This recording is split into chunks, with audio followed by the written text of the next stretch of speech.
महाभारत के पात्रों का पूर्व जन्म रहस्य।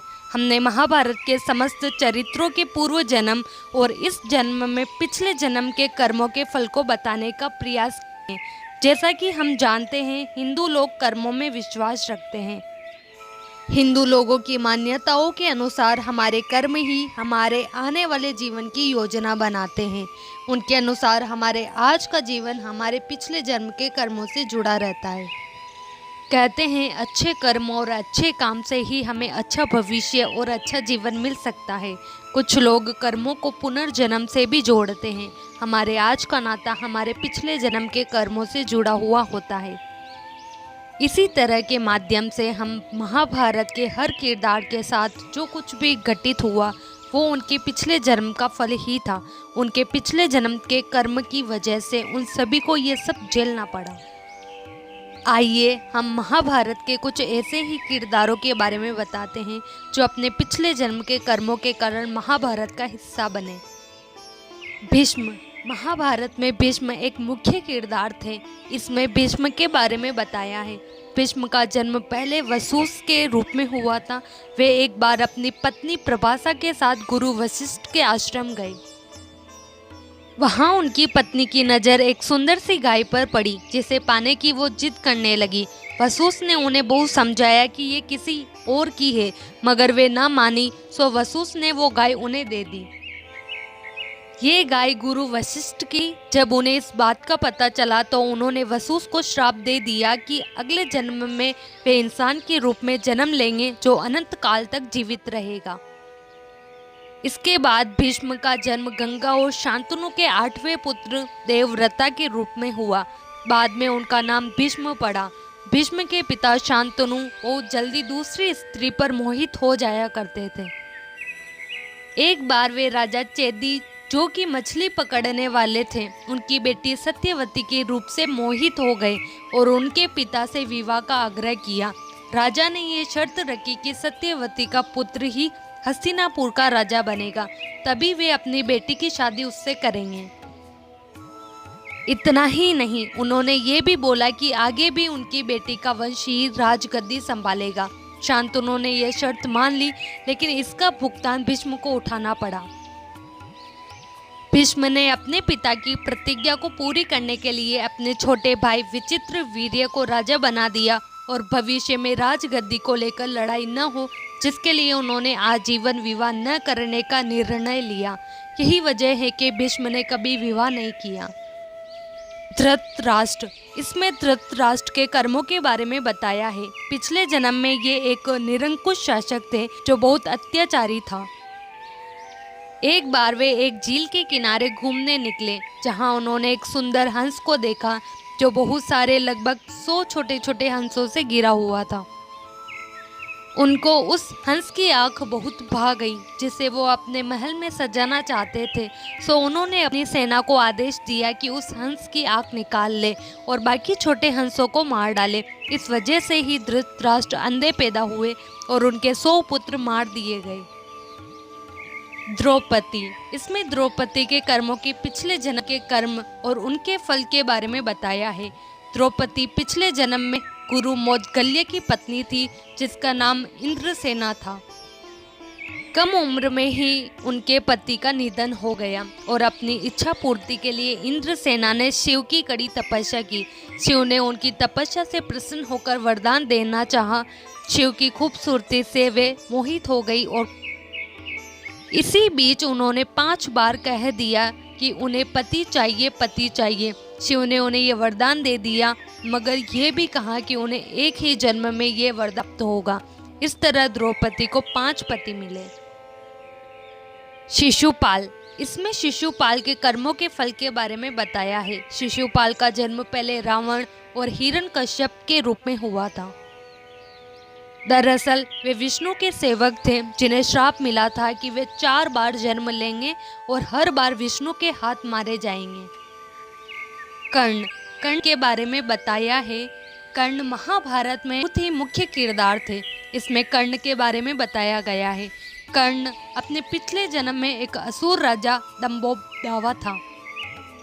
उसने कठिन तपस्या कर सूर्य को खुश किया। वे वरदान में सूर्य से अनंत जीवन मांगते हैं, लेकिन सूर्य ये बोलकर मना कर देते हैं कि ऐसा नहीं हो सकता। जिसके बाद दंभोबदावा उनसे हजारों सेना रूपी कवच की मांग करते हैं जो उनकी रक्षा करे, और यह भी बोलते हैं कि एक कवच को मारने के लिए इंसान को 1000 वर्ष तक तपस्या करनी होगी, और उस कवच के मरते ही वो इंसान भी मर जाएगा। धरती के सभी लोग इस असुर से परेशान थे। तब विष्णु ने इसे मारने का निर्णय लिया और नारा नारायण जुड़वा भाई के रूप में जन्म लिया। नारा उस कवच को मारता था, वही नारायण शिव की तपस्या किया करता था। नारा नारायण ने 999 कवच को तो मार दिया, लेकिन आखिरी कवच में दंभोबदावा सूर्य लोक में जा छुपा। कर्ण का जन्म इसी आखिरी कवच के द्वारा हुआ था। कर्ण ने अपने पिछले जन्म में बहुत पाप किए थे और वो एक असुर था, लेकिन वो सूर्य पुत्र था, जिस वजह से कर्ण के रूप में उसे बहुत सी शक्तियाँ प्राप्त हुई थी। वो बहुत ही अच्छा योद्धा था। शिखंडी, इसमें शिखंडी के जीवन के बारे में बताया है। अम्बा काशी नरेश की बड़ी पुत्री थी। इसकी 2 बहनें अंबिका और अम्बालिका थीं। काशी नरेश ने आपके लिए स्वयंवर करवाया, जहां बड़े बड़े राजकुमार आए, जिसमें सोबल के राजकुमार शेलवा सबसे अच्छे थे। शेलवा और अम्बा पहले से एक दूसरे को जानते थे और एक दूसरे को पसंद करते थे। अम्बा ने पहले ही सोच लिया था कि वो शेलवा को अपना पति चुनेगी। स्वयंवर चलता ही होता है कि तभी वहाँ भीष्म आ जाते हैं। भीष्म वहाँ अपने छोटे भाई विचित्र वीर्य की शादी के लिए उस स्वयंवर हैं। यहाँ आकर वो काशी नरेश से कहते हैं कि मैं हस्तिनापुर के राजा और अपने छोटे भाई विचित्र वीर्य की तरफ से आया हूँ। हमेशा से काशी की राजकुमारियों की शादी हस्तिनापुर में होती आई है और आप इस स्वयंवर के द्वारा उस नियम को तोड़ रहे हो और हमें अपमानित कर रहे हो। मैं आपकी पुत्रियों को अपने साथ हस्तिनापुर ले जा रहा हूँ, जहाँ इनकी शादी वहाँ के राजा के साथ होगी। इस सभा में उपस्थित लोगों में किसी को ऐतराज है तो मुझे रोकने की कोशिश कर सकता है। तभी शेलवा से प्रेम करता था, भीष्म को रोकने की कोशिश करता है, लेकिन उसका भीष्म से कोई मेल नहीं होता और उन्हें हार माननी पड़ती है। भीष्म तीनों राजकुमारियों को अपनी माँ सत्यवती से मिलवाता है। अंबिका और अम्बालिका तो खुशी से राजा विचित्र वीर्य से विवाह करने को तैयार हो जाती है, लेकिन अम्बा जो शेलवा से प्रेम करती है भीष्म को बताती है और शेलवा के पास जाने की आज्ञा मांगती है। भीष्म उसकी बात मान जाते हैं और पूरी इज्जत के साथ उसे सोबल भेज देते। अम्बा सोबल पहुंचती है तो शेलवा उसे अपनाने से इनकार कर देते हैं। उन्हें लगता है भीष्म ने उन्हें भीख में अम्बा लौटा दी है। उन्हें भीष्म से हारने का भी बहुत दुख होता है। तब अम्बा के पास हस्तिनापुर जाने के अलावा कोई रास्ता नहीं होता है। अम्बा इस सब का जिम्मेदार भीष्म को मानती है।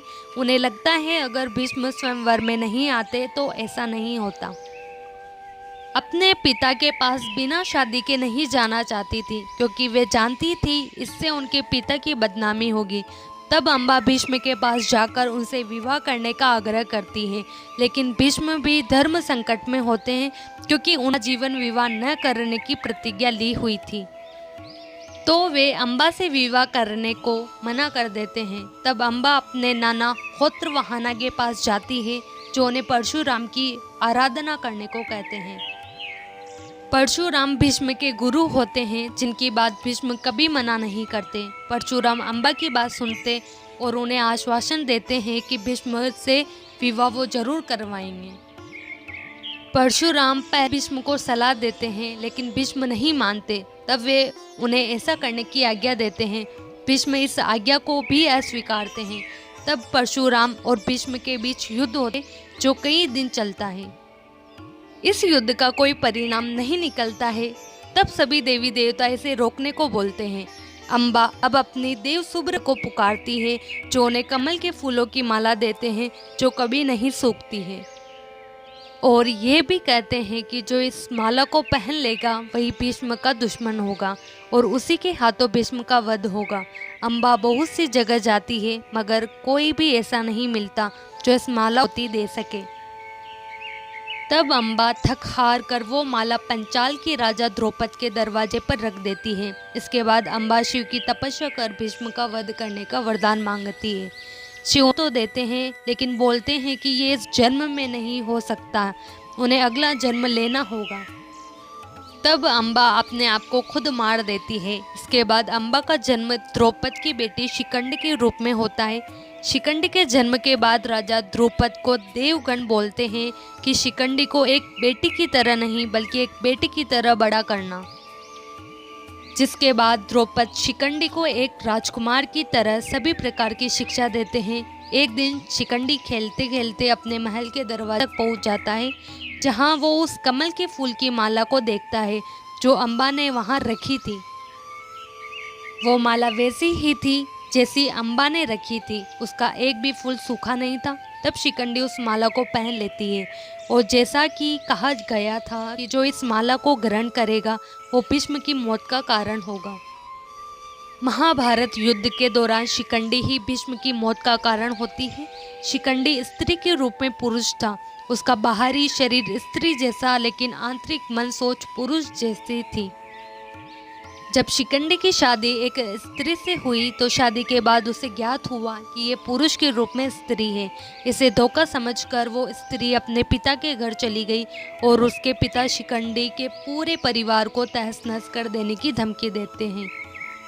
इस बात का जिम्मेदार शिखंडी अपने आप को मानता था और उसने तपस्या कर अपने आप को पुरुष बनाने का वरदान मांगा।